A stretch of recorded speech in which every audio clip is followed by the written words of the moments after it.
प्रिय दर्शकों, आज हम बात करेंगे मंगल के विषय में। जो मेरी पिछली क्लास में बात हो रही थी उसी का ये पार्ट 2 है।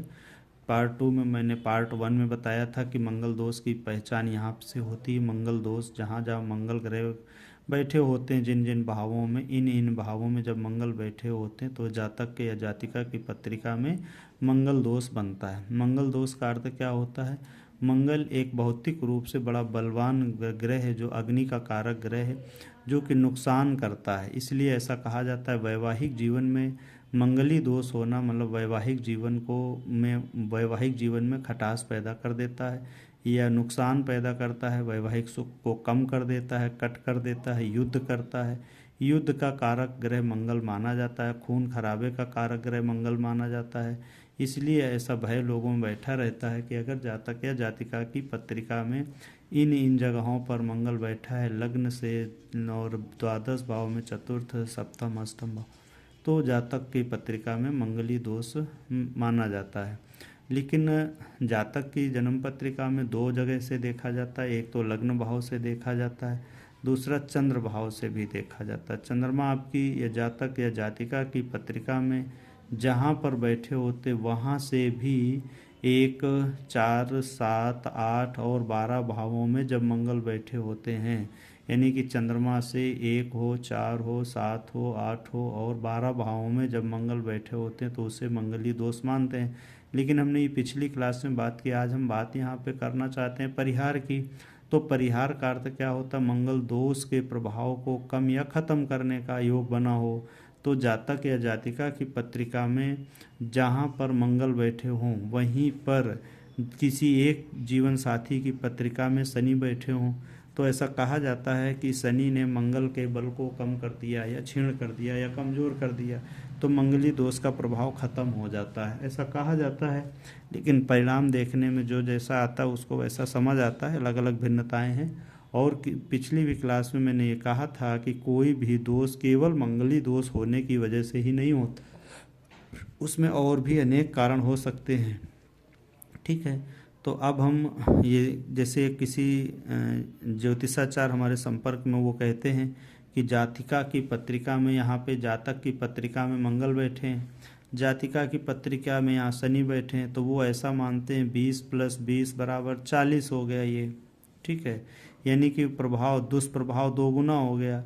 लेकिन ज़्यादातर ग्रंथकार या ज्योतिषाचार ये मानते हैं कि जहाँ पर मंगल बैठे हैं वहीं से शनि ने मंगल के प्रभाव को, परिणाम को कम कर दिया, दुष्परिणाम को कम कर दिया या क्षय कर दिया। ठीक है, ऐसा मानना है। तो अब ये समझने वाली बात है कि यहाँ से मंगल को ऐसा कहा जाता है कि मंगल दोष यहाँ से परिहार हो जाते हैं। ठीक है, दूसरा एक और है कि मंगल दोष कैसे ख़त्म या परिहार या निम्न होता है। जब मंगल आपकी नीच राशि में हो, पिछली क्लास में बताया था नीच राशि कहाँ पे होती है? कर्क राशि में होता है। या जब मंगल सूर्य से अस्त हो, अस्त कोई ग्रह लिखा होता है तो अस्त का अर्थ होता है सूर्य के निश्चित डिग्री की दूरी में कोई ग्रह अस्त हो जाता है। तो मंगल अगर इन भावों में लिखा है, ठीक है, और इन राशियों में, और मंगल मान लो इन भावों में कहीं पर भी मंगल कर्क राशि में लिखा है, मंगल कर्क राशि में लिखा है तो जातक मंगल दोष से परिहार माना जाता है। अब एक और सिद्धांत ये कहता है कि मंगल अपनी राशि में, जैसे 1 और 8 की राशि में मंगली दोष नहीं बनाते, चूँकि वो अपनी ही राशि में, ऐसा माना जाता है। ठीक है, अब कर्क राशि में मंगल दोष नहीं बनता है, मंगल अस्त होने पे मंगल दोष नहीं बनता, यानी कि 3 तरह से ऐसे अपवाद माने जाते हैं जो परिहार माने जाते हैं इनको।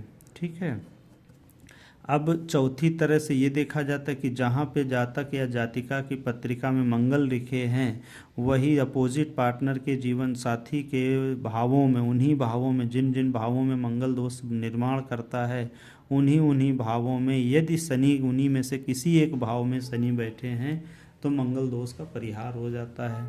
ठीक है, यानी कि उसके प्रभाव को कम कर देता है या ख़त्म कर देता है। मैं ये मानता हूँ ख़त्म तो नहीं करता है, क्योंकि कोई ग्रह कहीं बैठ गया है तो बैठा ही माना जाएगा, और ग्रह कभी अस्त नीच ऐसे कुछ नहीं होते, लेकिन उनकी एक गति होती है इस भाव से इस भाव तक आने में, यानी कि इतने भाव की दूरी को चलने के लिए ये एक हमारा खंडन कर लिया गया है, गुणनखंड है एक तरीके से। बाकी पूरा ब्रह्मांड तो ईश्वर के हाथ में ही है, सब कुछ ही कॉस्मिक ऊर्जाएं हैं।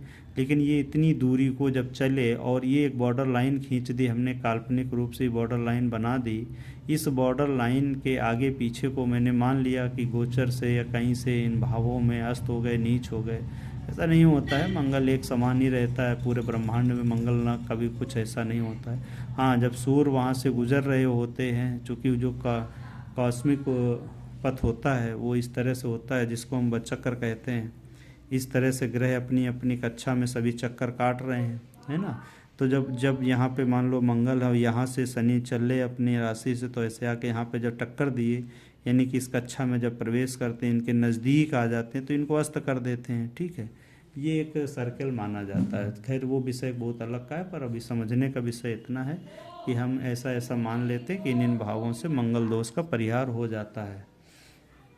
ठीक है, अब अगली परिभाषा में ये कहा जाता है कि यदि मंगल शत्रु क्षेत्री हों, नीच के हों, अस्त के हों, अथवा शत्रु क्षेत्री हों, अथवा शनि के द्वारा देखे जाते हों, या शनि से युति करते हों, या उन्हीं भावों में मंगल और शनि हों, जैसे वर वधू की कुंडली में बताया, तो मंगल दोष का परिहार माना जाता है। आज का वीडियो मैं यहीं तक रखना चाहूँगा। अगला इसका पार्ट 3 में बनाऊँगा, उसमें थोड़ा सा विश्लेषण मैं और करने की कोशिश करूँगा। सभी को मेरा बहुत बहुत आभार।